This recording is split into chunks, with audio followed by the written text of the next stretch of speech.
नमस्कार दोस्तों, हमारे वीडियो में आपका एक बार फिर से स्वागत है। दोस्तों, आज बहुत दिनों बाद वीडियो बनाने का मन कर रहा है और आप तो जानते ही हैं कि आजकल यूट्यूब पर क्या चल रहा है। जब से सीमा और सचिन वाला न्यूज़ आया है तब से तो मुझे काम करने का बिल्कुल भी मन नहीं हो रहा था। मुझे पता है कि बहुत दिनों बाद आज पहली बार मैं 2 महीने बाद वीडियो बना रहा हूँ। फिर सोचा कि आजकल तो न्यूज़ पे हमेशा सीमा सचिन ही चल रहा है, कुछ अच्छा कर लिया जाए। तो दोस्तों, आज मेरे पास है डिफेंस रिलेटेड एक बहुत ही अच्छा न्यूज़ जो आपको सुनना चाहिए। चलिए आपको बताते हैं कि दरअसल न्यूज़ है क्या।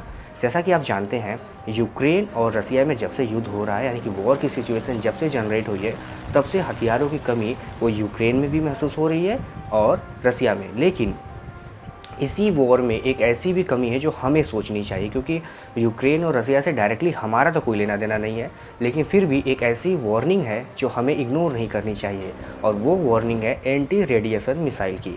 अब चलिए आपको सबसे पहले ये बता देते हैं कि एंटी रेडिएशन मिसाइल क्या होता है। देखिए दोस्तों, जैसा कि जब भी कोई देश की आर्मी होती है या एयरफोर्स हो, कोई भी फोर्सेज हो, उनके पास एक मिसाइल होती है जो कि एक तरह से सेंसर उसमें लगे होते हैं जो ज़मीन पर मौजूद किसी भी एसेट, यानी कि उनके जो उपकरण हैं जिनमें रेडियो फ्रिक्वेंसी रिलीज़ होती है, रेडियो इमेशंस होते हैं, उनको डिटेक्ट कर लेती है। अब चाहे वो रडार हो या किसी तरह का रेडियो हो या कि वॉकी टॉकी हो, कुछ भी हो जिसमें रेडियो फ्रिक्वेंसी रिलीज़ हो रही है, उन सबको बड़े आसानी से डिटेक्ट कर सकती है।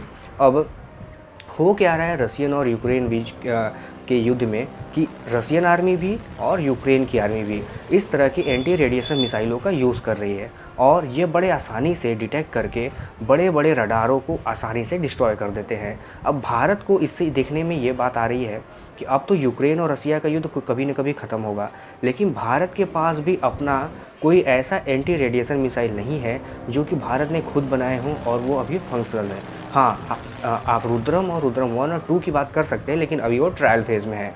अब समस्या यही है कि इंडियन एयरफोर्स भी चाहती है कि जल्द से जल्द कोई ऐसा मिसाइल उनको मिल जाए। हालांकि भारत अभी जो भी मिसाइलें यूज़ करता है वो बाहर से आती है, चाहे वो रसिया से हों या फिर अमेरिका से हों या किसी और देश से, बट अभी फुली डेवलप और ऑपरेशनल मिसाइल भारत के पास नहीं है।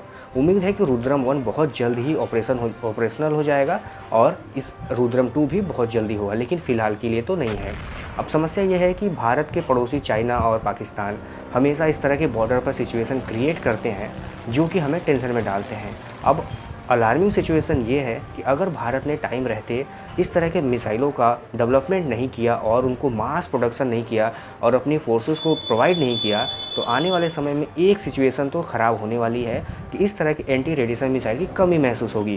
क्योंकि आपको बता दें कि रसिया इस तरह के 2 मिसाइलें यूज़ करता है, KS-31, KS-58, जो कि बहुत ही डेडली हैं, क्योंकि उनकी एक्यूरेसी इतनी अच्छी है कि वो यूक्रेन में जितने भी एसेट हैं उनको बड़े आसानी से टारगेट कर पा रहा है। और इसी को देखते हुए कहा जा रहा है कि भारत अगर समय रहते इस तरह के मिसाइलों का डेवलपमेंट नहीं करता है तो बहुत भुगतना पड़ेगा। हालांकि DRDO ने कंफर्म किया है कि रुद्रम 1 लगभग फाइनल हो चुका है और हो सकता है कि रुद्रम 1 का प्रोडक्शन भी शुरू हो चुका हो, क्योंकि 2020 में ही इसका फाइनल ट्रायल कंफर्म हो गया था। रुद्रम 2 जल्दी ही अपने फाइनल ट्रायल में जाएगा, और अगर ऐसा होता है तो बहुत जल्द वो भी आ जाएगा, और ये हमारे लिए अच्छी बात होगी, क्योंकि वो सुखोई और मिराज जैसे फाइटर जेट से बड़े ईजिली फायर किया जा सकता है, जिसकी रेंज भी काफ़ी होती है। यानी कि अगर वो सुखोई और मिराज जैसे फाइटर जेट से फायर किया जाए तो लगभग उसकी रेंज 300 किलोमीटर और बढ़ जाएगी, और रुद्रम 2 तो अपने साथ 200 किलो का पेलोड भी ले जा सकता है, यानी कि ऐसे भारी भरकम बारूद जो कि अच्छा खासा डिस्ट्रॉय कर सकते हैं।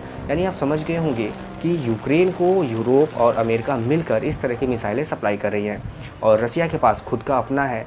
तो अब बात ये आती है कि बड़े हथियार तो यूज़ होने वाले हैं नहीं, छोटे हथियार ही यूज़ होंगे। लेकिन भारत इतने दिनों में भी इस तरह का अगर कुछ बना नहीं पाया है तो सिचुएशन बहुत ख़राब है। आप समझ रहे होंगे मैं क्या कह रहा हूँ, क्योंकि अगर वॉर हो जाती है तो बॉर्डर पे हमेशा ही, चाहे चाइना की हो या पाकिस्तान की हो, पाकिस्तान का बॉर्डर तो हमसे सटा हुआ है। ऐसे में पाकिस्तानी आर्मी के जितने भी एसेट हैं उनको टारगेट करने के लिए हमें इस तरह की मिसाइलों की ज़रूरत पड़ेगी, और अगर वो समय रहते नहीं बनते हैं तो हमें या तो रसिया से लेना होगा या फिर अमेरिका से या कि फ्रांस से या किसी और देश से, जो कि अच्छी बात नहीं है। अब सवाल ये उठता है कि भारत इतने समय तक कर क्या रहा था, और भारत के पास अगर अभी तक नहीं है इस तरह की चीज़ें तो कब होंगी। सवाल बहुत पेचीदा है, और विदेशी मीडिया तो यहाँ तक कहती हैं कि भारत ने अभी तक ऐसा कुछ बनाया ही नहीं है। हालांकि इस बात में बहुत ज़्यादा सच्चाई नहीं है, क्योंकि भारत का अपना ट्रायल फेज़ तो चल ही रहा है, और आज नहीं तो कल वो पूरी तरह से कंप्लीट होगा और मास प्रोडक्शन भी होगा। और ऐसा होता है तो निश्चित है कि भारत सक्षम हो जाएगा। बस उम्मीद है कि DRDO बहुत जल्द इस चीज़ को कंप्लीट करे और जितना जल्दी हो सके कंप्लीट करे, ताकि इसको ऑपरेशनल किया जा सके। और रसिया और यूक्रेन के युद्ध के बाद तो इसकी कमी बहुत महसूस हो रही है। आप क्या सोचते हैं, कमेंट करके ज़रूर बताइएगा। और अगर आपको लगता है कि भारत में रुद्रम 1 और रुद्रम 2 में के डेवलपमेंट में अभी देरी हो रही है, तो अपने हिसाब से आपको जो भी कारण सही लगता हो, चाहे वो पॉलिटिकल हो या फैसिलिटी के हिसाब से हो या DRDO या कोई भी आपको दोषी समझ में आता है, तो आप बेझिझक बता सकते हैं, क्योंकि ये एक तुक्का ही है। हम भी नहीं जानते इसके पीछे की असली रीज़न क्या हो सकते हैं, बट कमी है तो उसको हमें बोल देना चाहिए। मिलते हैं किसी और वीडियो में, तब तक के लिए धन्यवाद।